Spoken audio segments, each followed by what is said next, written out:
I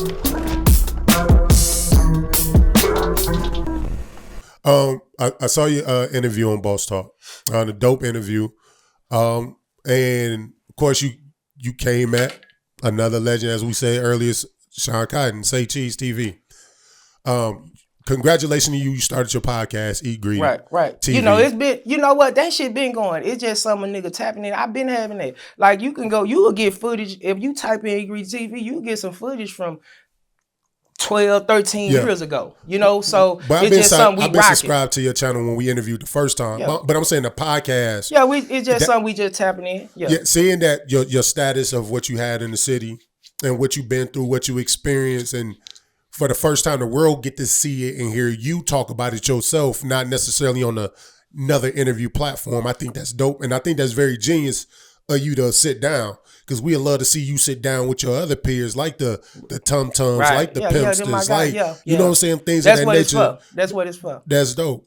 But a lot of scrutiny coming up right now. I guess the little friction between you and Shawn and the Eat Greedy TV. Like, looking at it, how did Shawn actually come on your show? Because the story is, it's kind of like he was finesse. Him and Rayne said they were finesse to kind of come on the show. They know they was coming to your show. It ain't that serious, man. But at the end of the day, they can put it however they want to put it. But were they? Shit, me and Charleston, I told Charleston, shit, get them boys on the show. Me and Charleston was rocking out. You know, shit, he rocking out with me, jamming that Chief. So, you know, my guy Dewberry, West Dallas nigga, he fuck with my guy. Yeah. You know, so it was just something me and Charleston had going. And I'm like, you know, I see, you know, Rayne, he like, Rayne them fuck with me, Say Cheese fuck with me. Shit, I'm gonna get him to come on here and fuck with you. Gotcha. That's simple. Now, were you aware that they was thinking they was coming to game related, not game related? Nah, check this out. They knew they wasn't coming to no motherfucking game related. They know where game related at. No, they knew they were coming to a whole nother vibe. You did. They knew it was gonna be, you know, Big Chief, Dun Chief, Eat Greedy TV, her at one of my Airbnbs. You know, we gonna have a chef. That was me. If they were coming to game related, they knew what kind of vibe they was going. They knew where they would have been going. So, you know, I can't trip on, you know, the little game they playing, you know. I mean, that what they was. It wasn't other than that. I mean, if they didn't want to come, listen, when they walked in the door, they should have walked straight out if they was that scared. I don't think it was that. I think one of those things is like, number one. If they didn't, I don't think they were scared. Hold on. You got to think, because they was there because they respect you. They cool with Charleston. But if the idea is, hey, I'm doing his show. You can't, that ain't got shit to do with me. Well, I guess my question is for you then. Why would both Shawn and Rainwater both think they were doing Charleston's show and not just come out to say because they didn't talk to me. They talked to Charleston. So however he got them there to get with me and come sit down, that's goddamn be between them. But if they knew if they felt any kind of way once we started talking this, they could have been like, man, I'm gone. Because Rayne was saying he knew he was coming to do a Charleston show. And right before he got there, he was just saying, like, hey, Chief gonna be here. They like, cool. Check this out. Nah, before the cameras turned on, nah, we had a conversation. We just turned the cameras on, just like this bitch. We had a conversation before the camera. So you can kill that noise. No, you knew what it was doing. Hey, is the cameras on? Is we going live? Yeah, nigga, what? Oh, if you knew that and you knew what kind of vibe we was already talking on, you should have nipped it in the bud. I think none of them have an issue with you being on the show. No, it was mine. Listen, it's mine. It's Eat Greedy TV. But what I'm saying is for them, you got to understand is like you never talked to them. Yeah, so you don't know what their intentions is to come there. Obviously, they know you there. They have no issue with having a conversation and being on the show with you. The issue for them became that you turned the whole show about you not getting your flowers. It's Eat Greedy TV. And if you just want to focus on that part of the conversation, that's a personal problem because at the end of the day, you don't know me. You go start asking me questions to make me talk about myself. Facts. What you talking about then?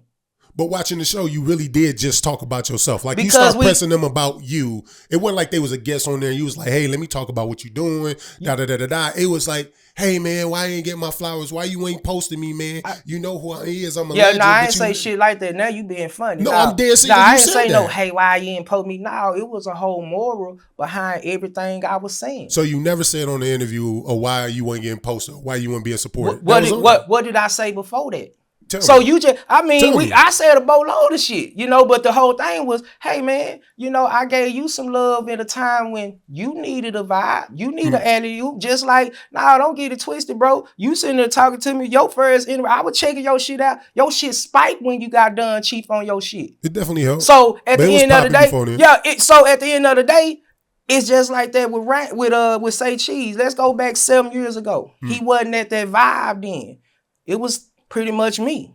So when you come to me and you like, hey, bro, I need to get an interview, and just guess what? I wasn't giving everybody interviews. So that should make you even feel a little bit more like, man, that nigga fuck with me.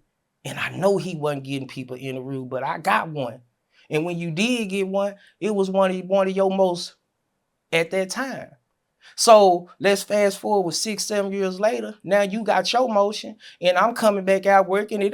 That's our last encounter. We ain't had no problem. So if I'm getting at you and not even getting at you on like just do something for me, I'm like, hey, what's up, little bro? You see me working? I'm on some music shit. Nah, what's happening? You ain't even allow me to even do business with you, but I did business with you when I didn't get too big for you. I could have been, I was busy at that time. I was on some street shit, get some money, trying to sell somebody. Well, man, this nigga won't do it. God damn, come on. I didn't, man, shit, I got some money. You ain't talking about no money, playboy, this and that. I didn't do you like that. So for you to give me that kind of vibe now, once again, I'm built up off morals, principles, respect. So if you don't feel like giving me that much respect to show that love back to me, and y'all saying I'm wrong for putting this coattail, I see something wrong with y'all. I'm gonna stand on top of it. I'm not saying it's wrong for pulling a coattail. What I'm saying is that the idea is it's no problem with you bringing somebody on the show and having that conversation. That's what you're supposed to do. You're supposed That's to have our last dialogue. encounter, bro. Like, we can't get past nothing until we get through what we already got. So I gotta understand, dang, why you ain't fucking with me? What's the issue? Because it was a time I fuck with you when you needed me to fuck with you. Now I need you to fuck with me. I'm working. Now you saying I'm letting, you should be feeling even more honored to be like, man, let me help bro out. I see you out here moving and grooving, but since I'm not beefing, I'm not giving the kind of content that I'm just on some music stuff. Hey, that might not be what his audience want, and I can respect that. You could just tell me that, but don't shoot me, because I'm built off morals and principles. I come from the turf, the mud with it. We don't play them kind of games. Boys get checked. A lot of boys get their head knocked off behind that kind of disrespect. So you felt like Shawn disrespected you? It's just saying, like, he just said it in himself. Oh man, you too big to be messing with him. I'm too busy to this and that. Now, I don't. Now, you seen my text because. So we talking about after the fact, once you got the other information that came out. So in the interview itself, you didn't feel disrespected. You felt like everything was cordial. It was great dialogue. Listen, because we got past that, and now we also, hey, you go do your interview. I'm gonna let you come on, because you asking me, hey, what you doing now? I can respect, so I'm telling you what I'm doing now. If you feel like it ain't worth messing with, then that's cool, little bro. I'm not tripping. You know what I'm saying? But hey, if you go, then you on camera. I make sure you on camera. If you on camera saying, yeah, we go do this, we go do that, and then you going out on all these other platforms, talking different, that's contradictive, man. Because who respects that? I'm speaking on truth. I ain't even tripping on nothing there. I'm letting y'all see. Nah, I say what I said, but listen to what he's saying. Y'all ain't holding him accountable for nothing. I recently had an interview with Rayne. And Rayne said when he came there, because it was a rumor that Rayne walked out on your podcast. Rayne said, he shot some slugs at Say Cheese, Shawn Cotton, about the Eat Greedy show, man. And you was a guest on it, and the rumor was that you walked off this show. Hell no. I stayed there 2 hours. Then I said, man, I'm finna go. But nah, man, we didn't know we didn't know what we were walking into. And so give me your story. Like so Charleston called me and said, I need you to be a guest on my show. Okay. So I'm like, all right. So he kept calling, nigga, I need you to come. I said, okay. Bet. So then he slid it in on the way there by Big Chief. So I was like, okay, shit, it's Charleston shit though. We finna sit around the microphone and talk about the youth and how we can help the rap game. Then we get in a 2-hour argument about Big Chief. And I tell his ass on camera, nigga, ain't nobody want to hear no old ass rapper. 40 years old, that shit done with. So See, I argue different than say cheese. Cause we argue about nobody want to listen to that shit. You need to go sign you a rapper. Right, yeah. You can goddamn me go look at the interviews yourself, man. We talked about all type of shit. You know, no, you know, if a nigga was there 2 hours, you know he talk. You know he talk Yeah. half of the goddamn me time. No, you dig? So, you know, y'all can get it. You get these boys in front of these cameras and they can sell it all they want, you know, but the truth right there, go look at it. Yeah. And y'all can judge your own self like, shit, he got on there and spoke and said things and said things. Nah, we talked. Nah, he didn't walk out. It was time to go. Okay. Nah, we got what we needed. So Shawn said, Shawn goes on Boss Talk. Because at this time, I guess, allegedly coming on your show, the way he felt Finesse coming on your show caused a little friction between him and Charleston. Well, actually friction because they stopped talking for a minute. Right. The conversation comes out on Boss Talk. He was telling Charleston, like, pretty much, I'm tricked to go on this show. I'm finessed. Because even Charleston came out and was like, yeah, I finessed him. Charleston said, I finessed him to come on the show. What that got to do with me?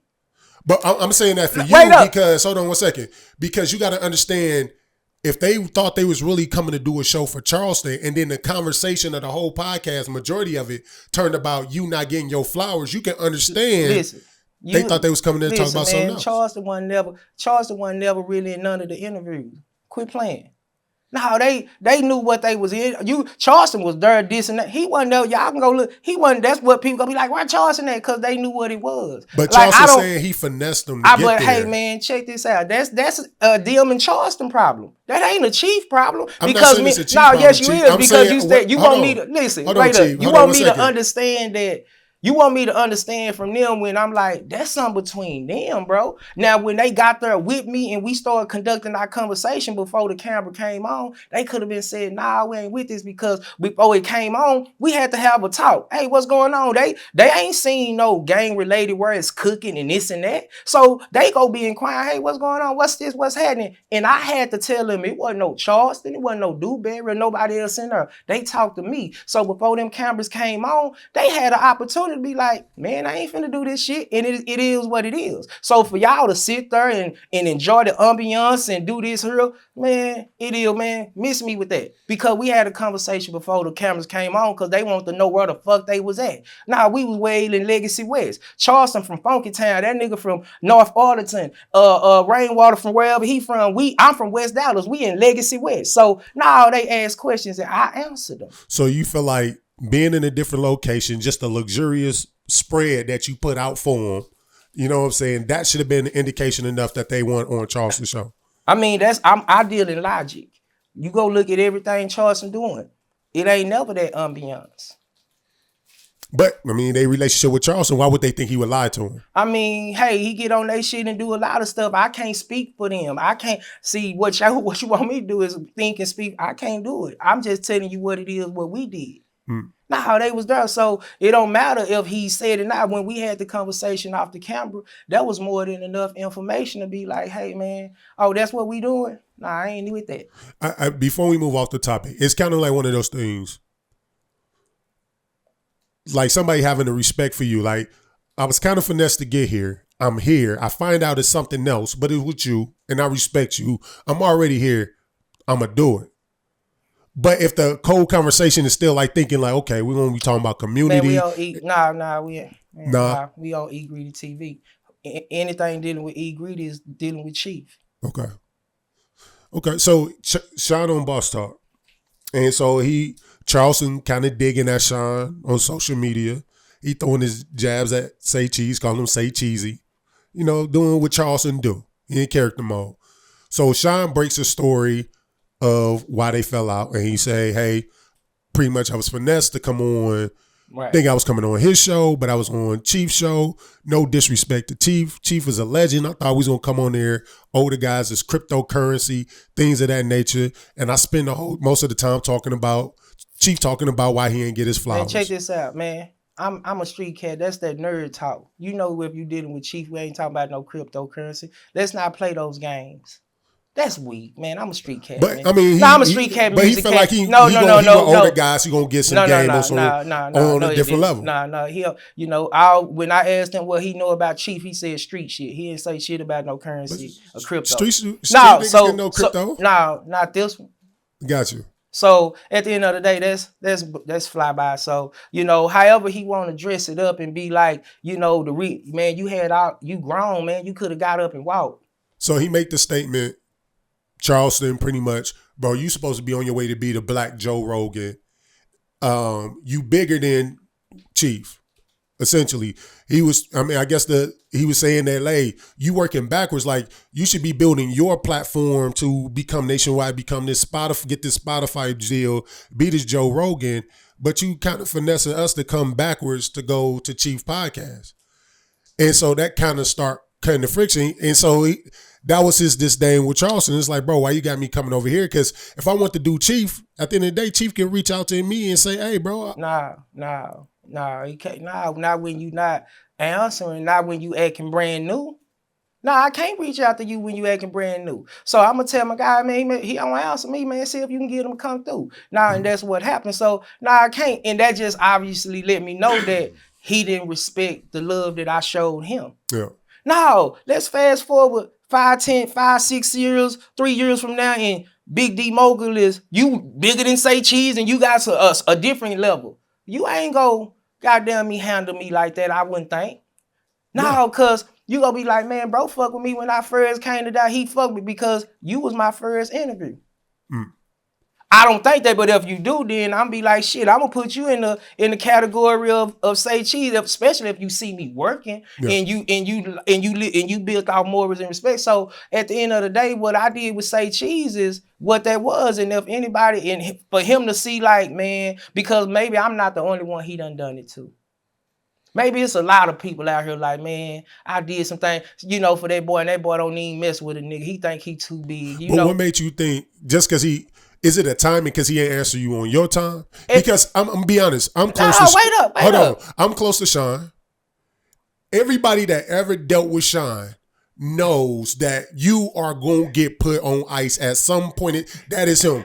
B King had a conversation, felt the same type of way. I'm asking. Fuck all that. We talking about once we did connect. Why would you go and why would you go and speak bad and talk down and try to just discredit and say this and that when, hey, if you were just too busy, then let that be the reason. But now for you to get and we have a conversation and this and that, and then you go and still say these things, that's different. So him saying Charleston working backwards. Or I could have got it, Chief, when I wanted to, this and that. Now you see I'm working, I'm getting at you, so I had to get at you this way. Hey, that's how the energy work. That's how God work. Now he was meant to come and sit down with me. Now nobody don't call him out. It's a lot of people that need him. I don't need him. So, I'm going to speak my truth. You dig? So that's just how energy works. Just like with Rainwater, they needed to sit in front of me because we had to get past what it is. He don't never have to mess with me. It ain't nothing personal with me, but you ain't gonna be able to discredit nothing I done did because of how you feel or what you on right now.